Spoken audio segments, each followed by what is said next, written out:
Awesome. With me, Darren McCarty. I tell you what, you got to have the best of both worlds. Detroit Red Wing alumni hockey mixed in with golf. And this guy's in. You mentioned golf or the Red Wing alumni, you're in. Well, you know what, and I like to show people, what's attainable, and it's cyclical because a couple of my passions are obviously golf and helping the military, and with my operation Valhalla, which helps, the folds of honor like we're doing today at this hockey game. It only makes sense. Plus, I mean, an opportunity to get to meet all these great professionals from across this state, and some guys that we've known, some friends. I mean, I was talking to Doug, who it just so happens that we played golf the day before my son Griffin was born, May 20th, 1996.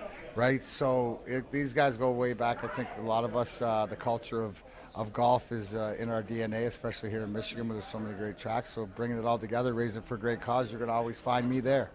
Yeah, there's no doubt.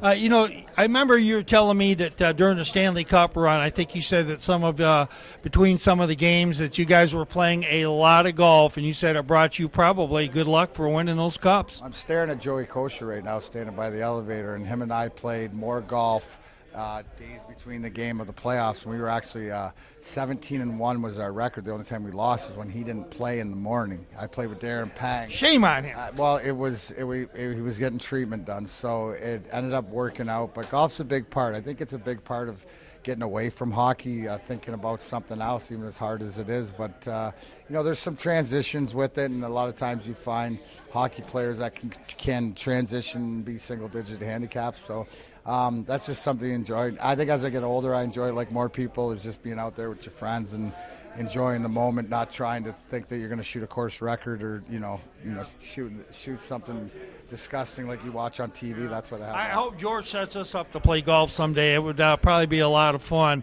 over there at Oakhurst. Hey, a final question. Last night you were with the Michigan Warriors game with the alumni, and then today watching you taking wrist shots and banging on the glass with the kids. You can tell that this is not a chore for you. This is something that you absolutely love, and that really comes from the heart for you. Well, it is, and I think the best way to explain that to everybody is that why will this Detroit Red Wing organization get back to the glory days of being a playoff team and contending for cups? It's because of the culture and everything that we know. And yes, Steve Yzerman, #WiserPlan, is in charge, but everybody that name involved in the organization, including me, is doing what they love. So I'm a buffer between the fans and the team, and get the culture right and get the building ready and everything else. But when I say something, I go around this great state and I tell everybody that I'm a battery, you're my power, and this is all part of it. So giving back's a big thing. The military is a big thing to me to give back. So any way we can, and we're able to get behind the Detroit Red Wings and the alumni, and you see what we can do just like things today. So it's awesome.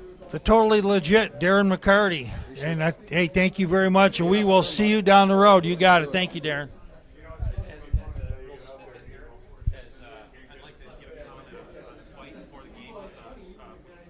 With Ian Ziska? Yeah, I mean, what was your take on that? Well, I wasn't okay. So a little bit at the beginning, at the front of the last lesson that I had up at American Dunes. I'm still saying that I'm not sliding through it. My hand position, my grip is better. Ian was informing me, being the head guy at American Dunes, who has looked at my swing in the past because we have history. He said no, that's garbage, DMAC. And then so we just were in the middle. We got our hockey guides on, but then we realized, at the end of the day, it's really about me, and I got to put the work in to get better. So that's what it is. All these golf pros, and I was just glad that he didn't beat me up. So. George told me this. He said before he played in the PGA tournament over at Warwick Hills a year and a half ago, he says, I got out of it what I put into it, and it was nothing. There you go. Well, that'd be the